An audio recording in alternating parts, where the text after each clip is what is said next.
が可能となり 일본 아베 정권이 집단적 자위권을 행사할 수 있다고 공식 결정했습니다. 전후 70년을 지켜온 평화의 대원칙을 아베 정권이 폐기한 겁니다.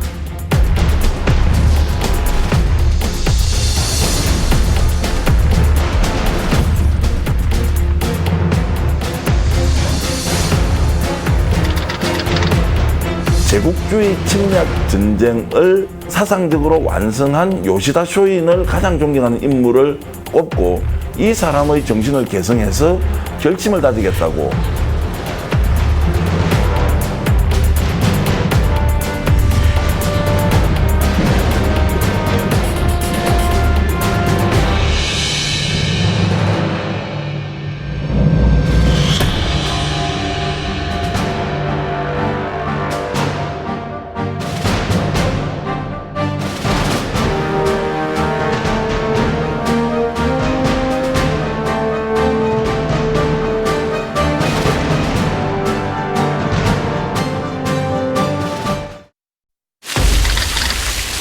한국 어민의 일본 강제연행 사건으로 촉발된 영유권 분쟁 해결을 위해 마침내 양국 간 정식 협상이 열렸습니다. 日本大学では日本の領土である職は十分であるので今韓国はこれなこと言ってます。韓国は80年間島を捨てっぱなしにしました。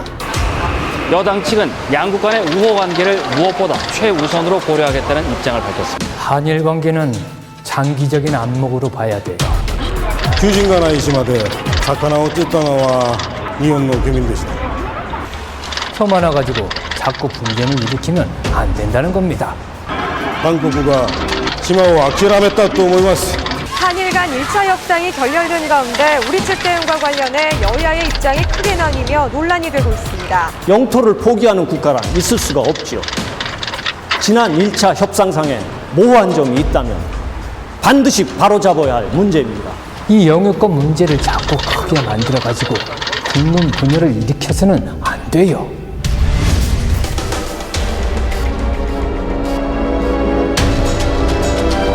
동해상의 섬을 둘러싸고 벌어진 영유권 분쟁.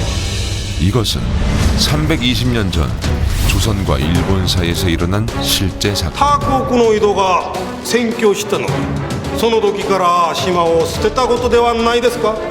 국가 섬 하나 때문에 국교에 금이 가게 할 수는 없지 않습니까? 본국의 죽도라고 주장하는 외인들의 말은 그 해독이 장차 한정이 없을 것인데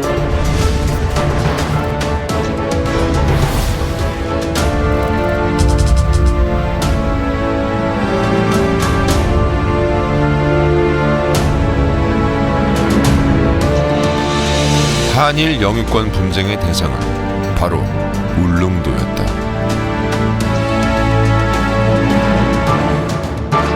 그리고 이 이야기는 독도에 대한 이야기이기도 하다.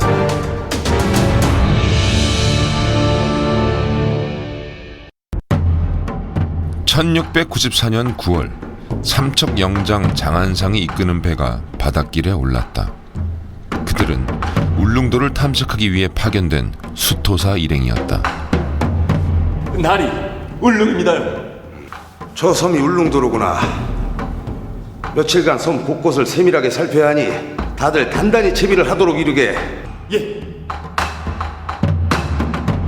수토사는 그 조선 후기에 정부가 일본의 독도 침탈 야욕으로부터 울릉도를 수호하고 또 관리하기 위해서 숙종 20년부터 정기적으로 울릉도에 파견한 관리를 말합니다.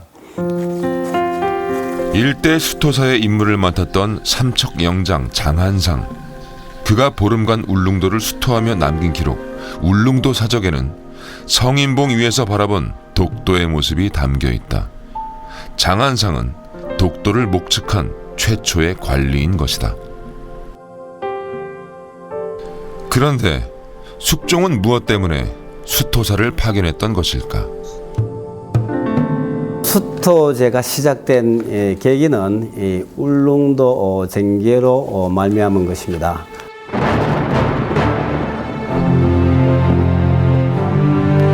1693년 11월 조선 조정은 대마도주가 보내온 한 장의 서계를 받게 된다.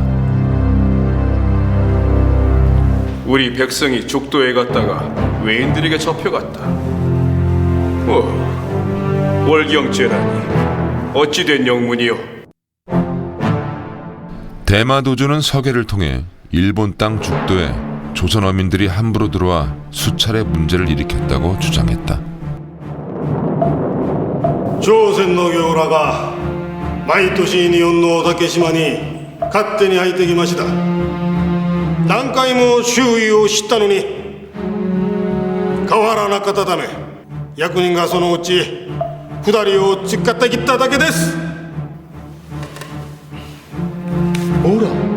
본국에 죽도를 하셨어? 조선 어민들이 다시는 죽도에 오지 못하도록 출입을 금하라는 것이 대마도의 요구사항이었다. 울릉도 주변에는 엄청난 수산자원, 어족자원이 있었기 때문에 어민들은 때에 따라서 오징어철에는 오징어 잡으러 가고 명태철에는 명태 잡으러 가고 그런 식으로 어로 행위를 울릉도에 가서 했던 것입니다. 그런데 울릉도가 무인도니까 조선에서만 간 것이 아니라 일본 쪽에서도 철에 따라서 고기 잡으러 왔던 거죠. 17세기 말 조선의 어민들은 울릉도까지 출하를 나섰고 그 수는 점점 더 늘어났다. 그런데 일본의 오야와 무라카와 두 가문의 어부들도 해마다 울릉도에서 조업을 하고 있었다. 양국 어민들은 서로의 어로 활동에 방해를 받기 시작했고 결국 마찰을 일으키게 된다. 1693년 4월 조선의 어민들이 일본에 강제 연행되는데 이것이 바로 안용복 사건이다. 안용복은 6개월 동안 일본에 억류된 채 신문을 받고 돌아오게 된다.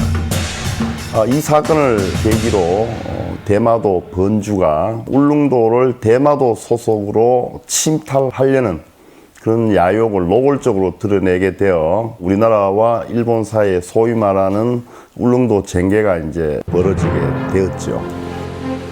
지금 우리에게 필요 없는 땅이라 판단하에 그냥 내버려 둔다면 상관없는 일이겠지만 섬을 내어줄 것이 아니라면 그 진상을 조사하여 조치를 취해야 될 것입니다.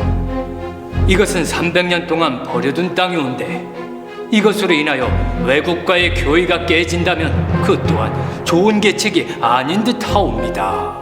조정에서는 대마도의 주장에 어떻게 대응해야 할지를 두고 격렬한 논쟁이 일었다. 그 당시까지만 해도 역시 울릉도는 다케시마, 죽도, 독도는 마쓰시마라고 이렇게 표현을 했습니다. 대마도주가 일본의 땅이라고 주장한 죽도는 분명 울릉도였다. 17세기 일본인들은 지금의 울릉도를 죽도, 다케시마라고 불렀고 독도는 송도, 마츠시마라는 이름으로 부르고 있었다. 아마도 저들은 서계를 빌미로 그 섬을 점거하겠다는 계략이 아니겠습니까? 조정에서는 대마도의 계략을 간파했다. 그러나 일본과의 분쟁을 원치 않았다. 망망대해에 떠있는 작은 섬 하나가 아닙니까? 하나 외와의 분쟁이 두려워 선조의 강토를 내주고자 했다가는 신료들의 반발 또한 클 터인데 어쩔 생각이요? 그저 두 나라 사이에 지금처럼 각각의 섬을 두면 될 일이지요. 그때는 석조원 시대였고요. 그리고 장희빈의 권세가 셌고 그 장희빈파라는 것은 남인들이었습니다. 그래서 남인들이 그 집권을 했고 요인종 이하 고이다 남인들이 차지를 했죠. 그런데 남인들은 그 일본의 그러한 진출에 대해서 상당히 좀 두려워했던 것입니다. 그래, 대신들은 어찌하면 좋겠어? 전하, 조정에서는 이미 오래전부터 백성들의 먼 바다 출입을 금해왔습니다. 지금 외가 요구하는 것도 그저 고기 잡는 백성들의 출입을 금해달라는 것이오니 그것이 울릉도이든 죽도이든 백성들의 단속을 더 철저히 하겠다는 회답서만 보내면 될 일이옵니다. 조선의 영토를 단호히 지켜야 한다는 주장들은 일본과의 분쟁을 기피하는 남인 세력에 의해 묵살되었다. 대신 남인들은 우리나라의 울릉도와 일본의 죽도라는 문구를 사용하여 마치 두 개의 섬이 있는 것처럼 모호한 회답서를 작성했다. 그래서 이름이 두 개 있기 때문에 조선 쪽에서는 울릉도는 조선 땅이다. 먼저 그렇게 이야기를 해놓고 다케시마 죽도라는 것이 바로 일본 쪽의 울릉도 이름이기 때문에 외교 문서가 두 개의 섬이 있듯이 하나는 조선 것으로 하고 하나는 일본 것으로 해서 일본 쪽에서 알아서 해달라. 이러한 상당히 어리석은 행동을 했다. 그런데 조선이 보내온 회답서는 일본의 입장에서도 탐탁치 않은 것이다. 我が国の領と宇宙領と貴国の竹島とはここには曖昧な言葉ばかりです。朝鮮と立場は一体何ですか。 본국어 죽도에 조선인들이 건너가지 못하게 하고 그 다음에 우리나라 그 울릉도를 집어넣다 보니까 대마도 그 경우에 보면 본국어 죽도가 울릉도인 것을 아니까 그것을 이제 이 우리나라의 그 울릉도를 삭제해달라고 한 거죠. 대마도로 돌아갔던 도다 요자의몽은 이듬해 다시 조선을 찾았다.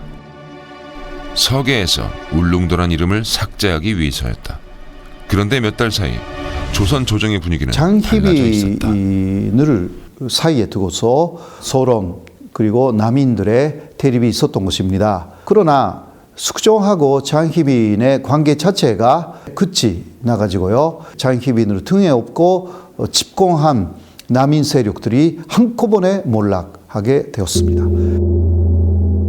시인이 지봉유소를 보니 외인들이 의죽도를 점거했는데 의죽도는 곧 울릉도라 했습니다. 저들이 말한 죽도는 분명 우리 섬 울릉도이옵니다. 본국의 죽도라고 주장하는 외인들의 말은 그 해독이 장차 한정이 없을 것인데 지난번 예주에서 회답한 서계 또한 매우 모호했으니 차후 근심거리가 되기 전에 바로잡아야 할 것입니다. 소련 세력이 집권한 조선 조정은 울릉도를 차지하려는 일본의 계략에 맞서 강경한 대응을 시작했다. 반드시 전일의 서계를 되찾아 고치고 방자하게 구는 일을 책망하여야 할 것입니다. 남구만은 죽도가 곧 울릉도임을 밝히며 조선의 영토에 함부로 침범한 것에 책임을 물었다. 그리고 일본 어민들의 울릉도 출입 금지를 요구했다. 대마도주의 주장을 정면으로 반박한 것이다.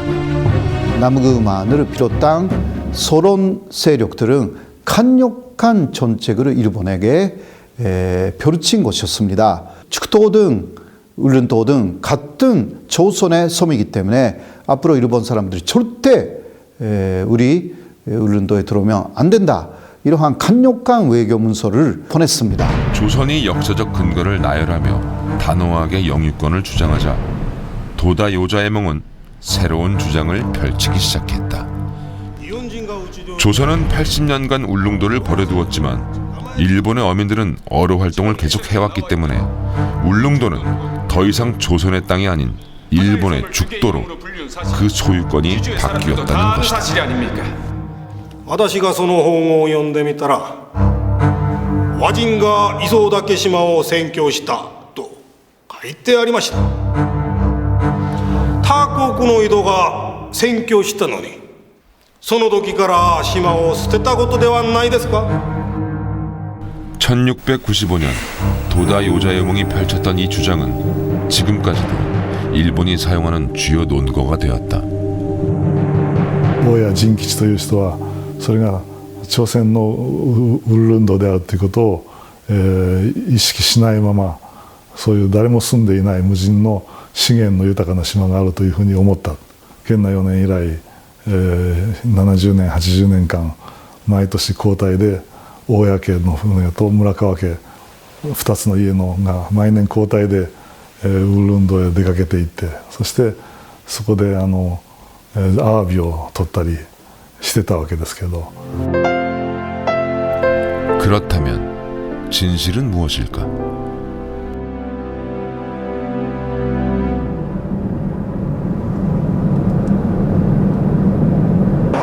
요나고 산업 역사관에는 17세기 말 울릉도에서 조업을 해온 오야, 무라카와 가문의 기록이 남아있다. 이들은 에도 막부로부터 도의 면허를 발급받아 울릉도, 독도에서 어로 활동을 했다고 주장한다. 米子の町人である大谷仁吉や村川一兵衛が、竹島に渡った際に船の先頭に 임진왜란 이후 동해상에서 교역을 하던 오야 진기치. 그는 어느 날 조난을 당해 울릉도에 다다랐고 풍부한 자원을 목격하게 된다. 이후 오키섬에서 독도를 거쳐 가는 항로를 이용해 매년 울릉도 조업을 하게 된 것이다. 일본은 80년간 이어진 이들의 조업을 근거로 울릉도의 주인이 바뀌었다고 주장한다. 조선이 공도 정책을 사용해 섬을 방치했고 주인 없는 섬을 일본인이 획득했다는 것이다. 조선은 정말 섬을 버렸던 것일까? 공도 정책이란 말은 1881년 죽도 고증이란 책에서 처음 등장한다. 이 책은 주인 없이 버려진 섬을 일본이 소유하게 됐다는 주장을 펼친다. 그러니까 공도 정책이란 말은 조선이 울릉도를 버렸다는 주장을 뒷받침하기 위해 일본이 만들어낸 용어인 것이다. 조선에서 버렸다. 그것을 통해 갖고 이제 버린 것을 집어삼키면 된다는 그 논리로 한 거죠. 그래서 어떤 면에서 울릉도를 집어삼키기 위한 이제 그 정책이죠. 그러면서 이제 우리나라 그 경우에 이제 이 조선 이 초기에 보면 태종 세종 연간에 세안세출이라는 그 용어가 나옵니다.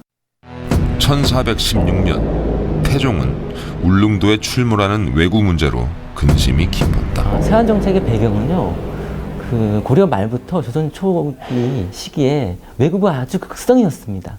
울릉도로 전초기지를 만들어서 그 남해, 동해, 서해를 침범한 거죠. 그래서 더 이상은 거기다가 사람을 살게 하면 안 되겠다라는 조선의 강력한 의지를 표현한 거고. 1417년 태종은 무릉등처 안무사라는 직책으로 기민우를 울릉도에 파견한다. 그리고 왜구의 피해가 번지는 것을 막기 위해 섬에 거주하는 백성들을 모두 육지로 소환한다. 섬을 버리는 것이 아니라 지키기 위해 쇠한 정책을 실시한 것이다. 태종이 의도했던 바는 일본이 조선으로 침략하는 그것을 막기 위해서 울릉도에도 일본인들이 살지 못하도록 정책을 핀 것이죠. 해양 정책을 동해안까지 넓힌 것이죠. 1437년 세종은 강원 감사에게 왜구의 침략에 대비할 것을 명하며 쇠한 정책의 목적을 분명히 밝혀두고 있다. 조선 조정은 울릉도 출입을 금지했다. 그러나 백성들은 그 섬을 버려둘 수 없었다. 17세기의 경우는 소빙기에 인한 이제 그 대재난 그 시기입니다. 이제 현종 때 100만 명이 죽었다는 이 기록이 있습니다. 이제 이 숙종 때 보면 이 1694년, 95년에 그에 못지않은 기근이 닥쳤다는 기록이 있습니다. 대재난을 당하면서 우리나라 사람들은 살 길이 없는 거죠. 그래서 장길산이라는 도적대가 되기도 하고 바다를 건너가면서 이제 울릉도 독도에 건너가는 거죠. 백성들은 삶을 이어가기 위해 혹은 힘겨운 삶으로부터 도피하기 위해 바다로 떠났다. 17세기 말 울릉도와 독도는 조선 어민들의 소중한 삶터였던 것이다. 이렇듯 쇠한 정책이 실시되는 중에도 백성은 조정의 눈을 피해 울릉도로 출하를 나섰고 바로 그 과정에서 안용복 사건이 발생했다. 그래서 이제 안용복 사건으로 인해서 이제 이 역사 속에 이 표면에 드러난 거죠. 1693년 안용복 사건으로 시작된 한일 영유권 분쟁은 1696년 일본이 조선의 영유권을 인정하는 것으로 종결된다. 울릉도 쟁계는 3년에 걸친 외교전을 통해 영토를 지켜낸 기록인 것이다.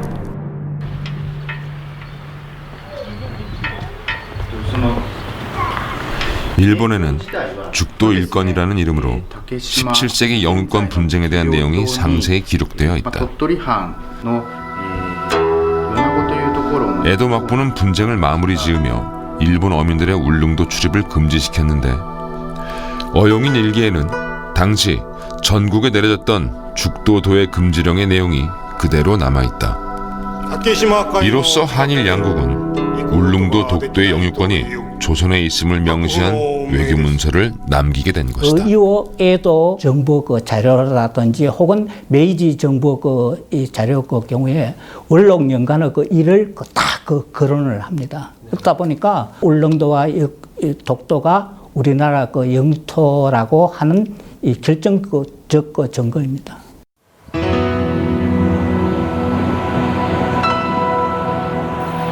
울진의 대풍원. 이곳은 울릉도 쟁계 이후 파견된 수토사들이 순풍을 기다리며 머물던 곳이다.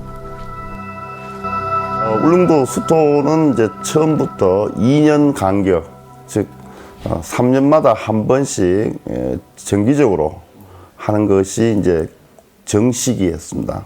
울릉도에 가서 이제 울릉도의 이제 토산물을 채취해야 했고, 또 울릉도의 지형을 지도로 그려서 바쳐야 했습니다. 대풍원을 떠난 수토사들은 수일간 울릉도에 머물렀다. 수토사는 왜구가 침입한 흔적이 없는지 살피는 동시에 토산물과 지형을 조사하며 울릉도에 대한 정보를 축적해 나갔다. 검찰사 유교는 그 1882년 울릉도에는 이러한 수토사들의 행적을 더듬어 볼 수 있는 여러 유적들이 남아있다. 도동리 각성문.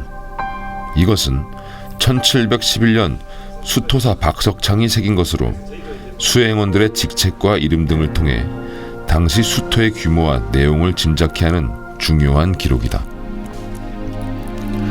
조선의 수토제는 정부가 직접 관리를 파견했다는 점에서 큰 의미를 가진다.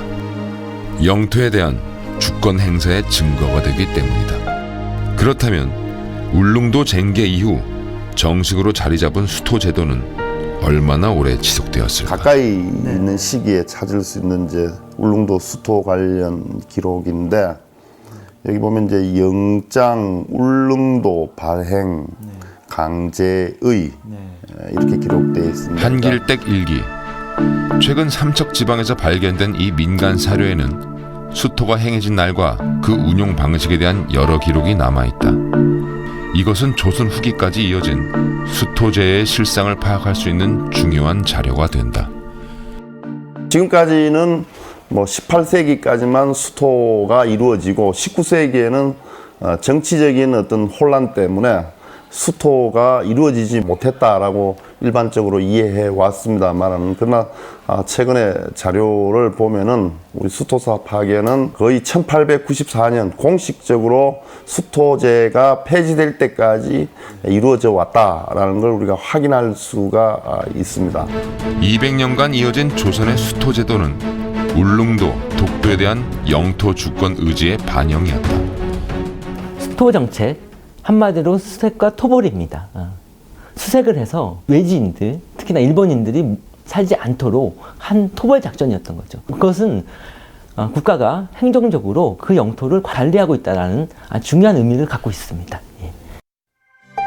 울릉도 쟁계 후 바다는 평화로웠다. 일본인들은 더 이상 조선의 바다를 찾지 않았고, 그렇게 170여 년의 시간이 흘렀다.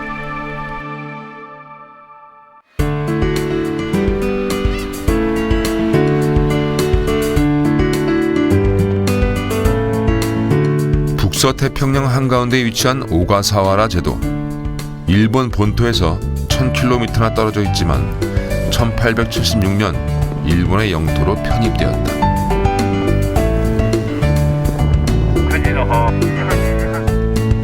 자유롭게 유영하는 혹등고래와 돌고래들의 바다. 동양의 갈라파고스라고 불릴 만큼 다채로운 고유생물과 원시림을 간직한 곳. 오가사와라 제도는 지난 2011년 유네스코 세계자연유산에 등재된 곳이기도 하다. 이 아름다운 섬은 어떻게 일본의 영토가 되었을까? 그리고 특히 19세기 말이 되면 일본에서는 해외 개척열이 일어나게 됩니다. 도서를 개척하는 붐이 일어나게 되는 겁니다. 그 섬을 일본의 영토로 편입하고 자신이 개척을 해서 어떤 경제적인 이익을 얻을 수 있도록 하는 도서 편입을 요청하는 민간인들의 요청이 쇄도하게 됩니다.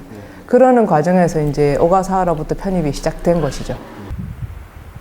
일본은 영국, 미국과의 분쟁을 거쳐 오가사와라 제도의 영유권을 인정받았다. 섬의 편입을 통한 영토 확장은 일본인들에게 매우 고무적인 경험이었다. 메이지 유신 이후 홋카이도와 오가사와라 제도를 편입한 일본은 이어서 오키나와 타이완을 점령하며 영토 확장에 더욱더 열을 올리게 된다. 멀리 떨어진 거리만큼이나 우리와 아무런 상관이 없을 것 같은 태평양의 섬 오가사와라 제도. 그러나 오가사와라의 일본 편입은 결과적으로 울릉도와 독도의 안위에 막대한 영향을 끼치게 된다. 오가사와라 편입의 성공 소식이 전해지고 새로운 영토 개척열에 들뜬 이들에게 울릉도는 그 어느 곳보다 매력적인 섬이었다. 가까우면서도 자원이 풍부한 섬 울릉도를 개척하겠다는 청원서가 줄을 이었다. 明治に変わってで士族の人たちですね、いわゆる武士階級の人たちがその廃藩置県によって士族階級の人たちはどうにかしてお金儲けをしようというふうな形でいろんな可能性を探っているわけですね。津領島というのは非常に資源の豊富で、あそこに行けば渡海するための許可というものを求めるためにだということだと思いますね。 하지만 메이지 정부는 울릉도 개척 건의를 모두 기각했다. 조선의 영토임을 알고 있었기 때문이다. 그러나 이 무렵 일본인들은 또다시 불법적으로 울릉도에 출입하기 시작했다. 바로 벌목이 주된 목적이었다. 나무를 벌목을 했습니다. 벌목을 해가지고 목재를 만들어서 어선을 만들어서 끌고 가기도 하고, 다시 하면 임산자원 채취, 또 수산자원 채취, 경제적 이득 때문에 목숨을 걸고 계속 왔던 겁니다. 1882년 울릉도로 파견된 이규원의 검찰 일기에는 이미 일본인들의 불법적인 체류와 벌목 실태가 심각한 수준이었음이 상세히 기록돼 있다. 1882년에 이규원 검찰사를 보내어서 울릉도를 개척을 하게 되죠. 그 이후에도 일본 사람들이 울릉도에 왔다가 나가지를 않습니다. 그래서 그게 외교적인 문제가 되어서 일시적으로 나갔다가 다시 그 울릉도에 가까운 옥기섬 지역의 사람들이 들어오게 됩니다. 그것이 1890년대 크게 문제가 되게 됩니다. 19세기 말 일본의 울릉도 불법 체류는 늘어만 갔고, 이들을 관리한다는 명목 아래 일본 경찰이 울릉도에 주둔하기에 이른다. 그러나 일본인들의 자원 수탈과 조선인들의 피해는 갈수록 심각해졌다. 1900년 10월 25일 고종은 마침내 대한제국 칙령 제41호를 반포한다. 울릉도를 군으로 격상시키고 울릉도와 그 부속 도서가 대한제국의 영토임을 다시 한번 일본과 주변국에 공표한 것이다. 이야기하고 있습니다. 울릉도 독도가 한국의 영토이다. 일본의 울릉도 입도는 불법적이고 자원 수탈은 불법적인 것이다 라는 것을 확인하는 조치라고 할 수 있습니다. 그런데 19세기 말까지 일본의 관심은 줄곧 울릉도에 향해 있었다. 지금과 달리 독도는 관심 밖의 섬이었던 것이다. 日本から見ても韓国から見ても重要度は薄領島は大事でも独島は重要でない、そういうふうに言うことは正しいと思います。 일단은 일본이 울릉도에 관심을 가졌습니다. 그래서 울릉도를 불법적으로 입도를 하게 되고 자원을 수탈하게 되고 그렇게 했지만 1900년도 대한제국 칙령 41호를 통해서 분명히 그 확인을 하고 이렇게 해서 울릉도는 도저히 침탈할 수 없다라는 인식을 갖게 되는 거죠. 그래서 그 울릉도에서 떨어져 있는 독도에 대한 관심을 갖게 됩니다. 일본이 본격적으로 독도에 눈을 돌리게 된 것은 군사 전략적인 필요성 때문이었다. 제국주의 침탈을 본격화하며 러시아와의 전쟁을 시작한 일본에게 독도는 더할 나위 없는 군사적 요충지였다. 동해상의 아주 한복판에 하룡정점으로 바둑으로 치면 완전히 가운데 딱 화점이 있어. 화점 딱 가운데 있는 거예요. 제주로부터 울릉도 찍고 브레스트 가는 이 통로에 굉장히 군사 전략적인 겁니다. 그렇기 때문에 늘 이 섬들은 군사 전략적으로 이용될 수밖에 없는 거였고. 그리고 또 한 가지, 독도에서 강치자비를 하던 나카이 요자부로가 사업의 독점을 위해 독도 편입 청원서를 제출한다. 경제적인 목적과 군사적인 목적이 부합하는 지점에 독도가 있었던 것이다. 일본은 영토 편입의 법적 근거를 마련하기 위해 독도를 주인이 없는 무주지라고 선언했다. 그리고 나카이 요자부로가 독도에서 행한 강치자비를 영토 점령의 근거로 삼아 시마네현의 편입을 결정한다. その当時から例えば宇都領島が韓国の領土であるということは間違いないと思いますが、その独島がその当時から韓国の領土であったのかどうか、そういうことについて私は、その具体的な証拠といいますかね、資料がないのではないかというふうに疑っています。 일본은 독도가 무주지였다고 주장한다. 과연 그랬을까? 17세기 울릉도 전개를 다시 살펴보기로 한다. 1696년 안용복은 다시 한번 일본으로 향한다.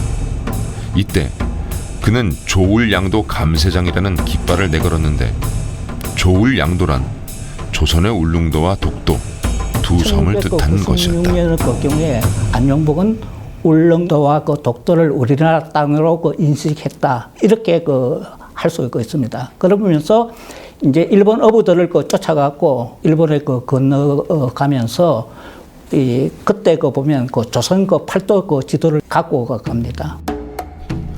당시 안영복을 신문했던 일본 측 자료인 일권 지각서.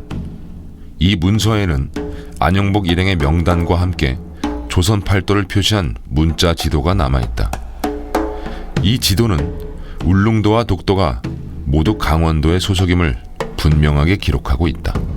영토 주권을 지키는데 결정적 근거를 남겨놨습니다. 울릉도가 그 당시 조선의 영토라고 하는 것을 확실히 알고 있었고, 또 그에 딸려있는 부속도서인 바로 그 독도도 우리 영토라는 것을 인식하고 있었고, 인식하는 데서 끝나는 것이 아니라 일본에 들어가서 일종의 외교 투쟁을 전개했고 또 어떤 확답을 받아왔다고 하는 겁니다. 그리고 수토사 장안상은 독도를 목측한 기록보다 더 중요한 내용을 울릉도 사적에 남겨두었다. 조선과 일본의 경계를 구분지어 설명해 놓은 것이다. 일본 쪽의 강역에는 섬이 없고 조선 쪽의 강역에는 동남쪽에 섬이 희미하게 보인다. 이렇게 해서 분명히 구별을 해서 인식을 하고 있었다. 17세기 조선은 독도가 우리 영토라는 것을 분명히 인식하고 있었다. 그렇다면 일본은 어땠을까? 그때 아직 에도마프 자체가 독도라는 섬에 대해서 몰랐습니다. 그래서 울릉도처럼 단신들이 왔다 갔다 하는 섬이 따로 있냐고 그렇게 확인했을 때 기한지로만 이용하는 뿐이지 도토리 본 것이 아닙니다 라고 솔직히 말합니다. 도토리번이 막부에 제출한 답변서에는 독도에 대한 상세한 설명과 함께 일본의 어떤 지방도 울릉도와 독도를 소유하고 있지 않다는 사실이 밝혀져 있다. 그렇다면 울릉도 쟁계를 일으킨 장본인인 오오야 가문의 사람들은 독도를 어떻게 인식하고 있었을까? 이들이 울릉도와 독도를 오가며 기록한 문서에는 독도의 소속을 확인할 수 있는 단서가 남아있지 않을까? 오오야 가문의 고문서 안에는 울릉도뿐 아니라 독도도 자주 언급되고 있다. 그런데 그 표현 방식이 눈길을 끈다. 죽도 근처의 송도, 죽도 근방의 작은 섬, 일관되게 울릉도를 기준으로 독도를 설명하고 있는 것이다. 우리는 오오야 가문의 문서에서 독도의 소속을 밝히는 보다 결정적인 내용을 찾을 수 있었다. 울릉도를 기준으로 독도 독도를 설명하는 것에서 나아가 독도를 울릉도의 부속섬으로 명시한 문구 죽도 진해 송도, 이는 바로 울릉도 안에 독도라는 뜻이다. 그 내용을 듣고 에도마부는 바로 손도 독도라는 곳은 울릉도에 속하는 섬이다 라고 결론을 내립니다. 울릉도 쟁계 당시 에도 막부는 독도가 울릉도에 속한 섬이라고 판단했다. 그러니 에도 막부의 도해 금지령에는 울릉도와 독도가 모두 포함되어 있는 것이다. 울릉도에 도해하는 것을 금지하기만 하면 이제 이 문제는 끝난다. 에도 막부가 내린 죽도 도해 금지령은 울릉도와 독도가 조선의 영토임을 선언하는 것이었다. 그러나 지금의 일본은 다른 주장을 펼친다. 독도는 도해가 금지된 적이 없는 자신들의 고유 영토였다는 것이다. 최근 일본의 이러한 주장을 뒤집는 또 하나의 중요한 기록이 대마도 종가 고문서에서 발견됐다. 그러니까 대마번이 이제 울릉도 독도에 대해서는 일본의 여러 번 중에서 제일 잘 알고 있을 테니까 대마번에게 이제 확인한 내용인데요. 17세기 말 그 일본 막부의 죽도 도해 금지령 안에 송도도 포함되어 있었다라고 대마번이 그렇게 생각했다는 것이고요. 막부는 대마번에게 송도, 즉 독도가 조선의 영토에 해당하는지를 물었고, 대마번은 독도의 소속에 대해 이렇게 답한다.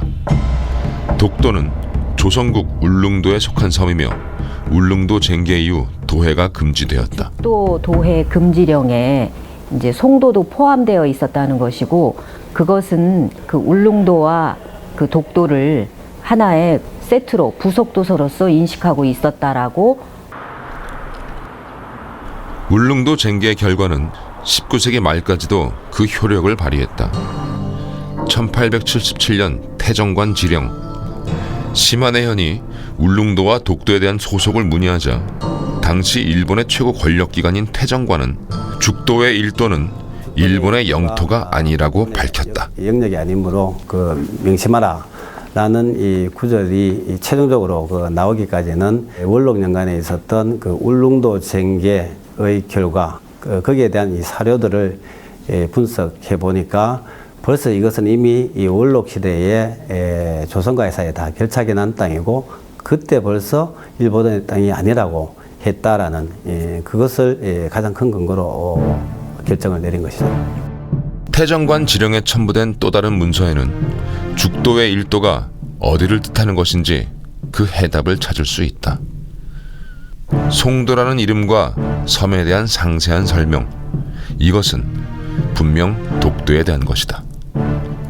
그리고 태정관 지령에 첨부된 기죽도 약도, 일본에서 만든 울릉도의 약도에는 독도의 위치까지 정확하게 그려져 있다. 누가 보더라도 이 태정관 지령문에 나오는 죽도의 일도라는 것은 울릉도와 울릉도 옆에 있는 이 독도, 즉 죽도와 송도를 의미하는 것은 이거는 뭐 틀림없는 사실입니다. 그러나 일본은 이 모든 진실을 외면했다. 島根県の考え通り、今の竹島と今でいう竹島独島を含めて日本の領土でない、本邦無関係というふうに判断をした。そうだとしても、それじゃあその明治10年の時点でそれは韓国の方にその今の竹島独島に対する認識があったんですか。 일본은 강치자비를 근거로 일본인들이 독도를 관리, 경영했다고 주장하는 한편, 그때 당시 조선은 독도에 대한 인식이라도 있었느냐고 반문한다. 그러나 독도의 편입 소식을 가장 먼저 알게 된 울도군수 심흥택의 보고서에는 당시 독도에 대한 조선의 인식이 잘 드러나 있다. 1906년 심흥택 군수가 중앙정부에 올린 긴급 보고서, 그 첫머리에는 본군 소속 독도라고 명시돼 있다. 독도가 울도군의 관할 구역이었음을 보여주는 명백한 증거다. 우리 중앙정부에서 그것은 근거 없는 이야기다, 아연 실색할 일이다, 다시 조사해서 보고해라, 이런 반응들을 보였습니다. 거기에는 일본의 주장이 불법 부당하다라는 인식을 정부 부처에도 갖고 있고 또 울릉군의 군수도 그 인식을 갖고 있었습니다. 또한 독도는 당연히 울릉도의 부속섬이고 울릉군수가 관할할 섬이다라는 인식을 갖고 있었던 거죠. 사람들은 눈앞에 바라다 보이는 섬 사이를 오가며 두 섬을 하나로 엮었다. 보인다는 사실은 곧 울릉도와 독도가 하나의 영역으로 취급되어 온 역사를 증명하는 것이다. 독도는 단 한 번도 홀로 외로운 섬이었던 적이 없다. 언제나 울릉도와 하나로 연결되어 있었던 대한민국의 영토다. 지속되어 온 어떤 관계의 존중이라는 면에서 본다면 당연히 울릉도와 독도는 한 묶음으로 한국의 영토가 되는 게 맞죠. 그런데 아시다시피 한국은 한반도 전체가 일본의 식민지가 된 것이기 때문에 그러는 어떤 과정 속에서 독도 문제라고 하는 것이 불거지게 된 것이고, 바로 그렇기 때문에 한국에서는 독도 문제라는 것을 제국주의의 침략 문제, 식민지 문제로 봐야지 이것을 2차 세계대전 이후에 국제법 문제로 보는 것은 역사인식으로서는 굉장히 문제가 있다, 이렇게 보는 것이죠.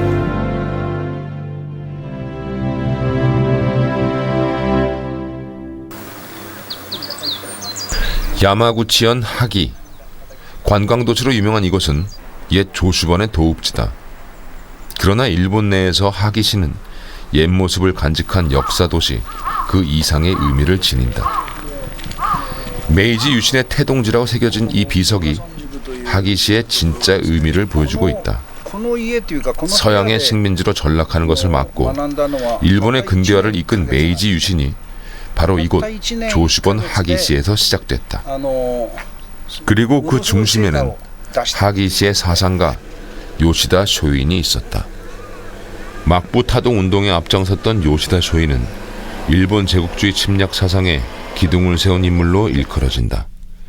요시다 쇼인은 미국 페리 함대가 일본으로 온 것을 보고 충격을 받게 되죠. 그리고 일본이 중심이라는 사상을 가지고 어떻게 하면은 서양으로부터 받았던 피해를 보상받을 것이냐, 그 대상을 첫 번째로 조선을 꼽았던 것입니다. 조선을 통해서 중국 대륙으로 진출하고 만주를 삼키고 이것을 사상적으로 정리하고 정책적 부상을 자신의 유수록에 남김으로써 요시다 쇼인은 유수록을 통해 홋카이도와 오키나와 그리고 조선을 차례로 지배해야 한다고 주장했다. 이것은 훗날 일본이 수행한 제국주의 침략 전쟁의 경로와 일치한다. 쇼인의 제자들이 그의 사상을 실행에 옮긴 결과다. 요시다 쇼인의 사상이 역사에 끼친 영향력은 그 제자들의 면면만 봐도 쉽게 알 수 있다.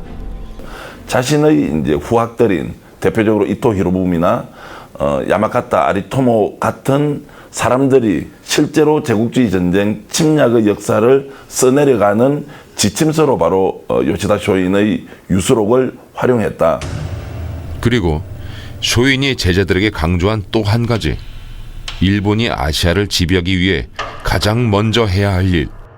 조선을 침략할 때는 울릉도를 발판으로 해서 들어가야 된다.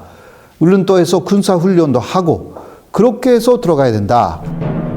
일명 다케시마 개척론. 요시다 쇼인의 이러한 생각은 제자 기도 다카요시에게 보낸 편지에 고스란히 드러나 있다. 조선과 만주를 차지하려면 다케시마, 즉 울릉도를 발판으로 삼아야 한다. 17세기 말에 울릉도 전개는 에도마부의 실책이다. 상당히 지금 생각하면 그때 왜 울릉도를 장악하지 않았는가, 굉장히 기분이 나쁘다, 이러한 이야기를 하고 있는 것입니다. 요시다 쇼인과 그 제자들은 17세기 울릉도 쟁개의 전말을 잘 알고 있었다. 그러나 기도 다카요시는 울릉도를 개척해야 한다는 건의서를 제출한다. 그것을 보더라도 일본이 울릉도를 1차적으로 점령하고 그 다음에 차례차례 조선과 만주로 정벌하겠다고 한 것은 일시적으로 어떤 계획을 세워서 실행했던 것이 아니라 치밀하게 조선 멸시관을 통해서 조선이 침략 계획을 세웠고 거기에 대한 1차적인 목표로 울릉도를 삼았다. 요시다 쇼인의 사상을 계승한 조슈번은 이후 8명의 총리를 배출할 만큼 일본 정치계의 핵심이 되었다.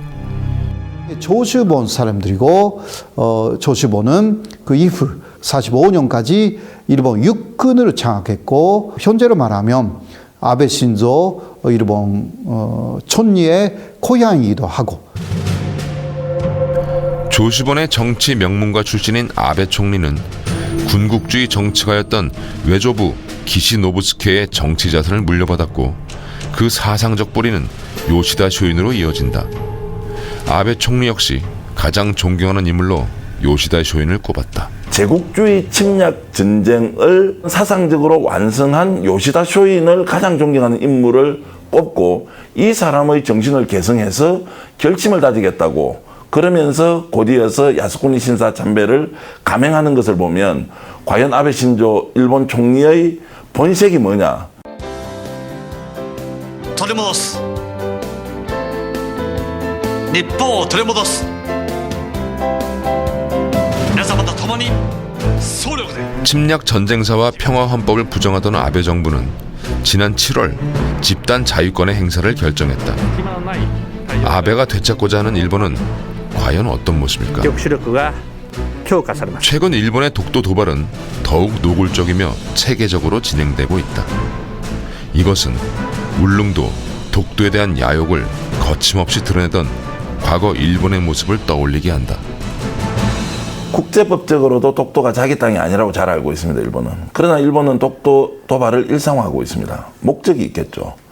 저는 구한말을 다시 생각해 봅니다. 조선과 만주를 정벌하기 위해서 첫 번째 다케시마라고 하는 울릉도와 독도를 우선적으로 점령해야 되겠다고 했던 요시다 쇼인과 그 후에 제국주의자들이 울릉도를 시발로 삼았듯이 지금 독도 도발을 일상화하고 있는 아베 정권의 속마음은 본색은 바로 독도를 통해서 분쟁과 침탈의 촉매로 쓸 가능성이 굉장히 높다. 독도 문제는 1년에 한두 번 일본의 도발로 일어나는 단발적인 사건이 아니다. 그 본질은 수세기 전부터 이어진 일본의 뿌리 깊은 욕망에서 찾아야 한다. 17세기 치열한 외교전을 통해 지켜낸 우리의 땅 울릉도와 독도. 그러나 19세기 가장 먼저 침탈당한 땅 역시 울릉도와 독도였다. 이제 21세기 독도전은 어떤 결말을 갖게 될까? 힘이 있는 자 가진 겁니다. 또 힘이 없으면 뺏기는 겁니다. 이것은 현실입니다.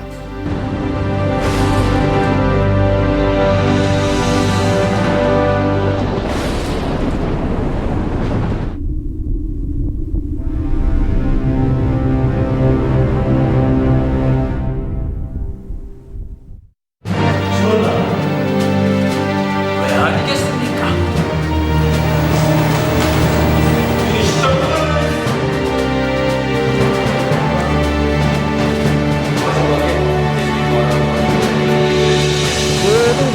맑은 날은 우리가 항상 보잖아. 저 위에서 보나. 네, 알겠습니다.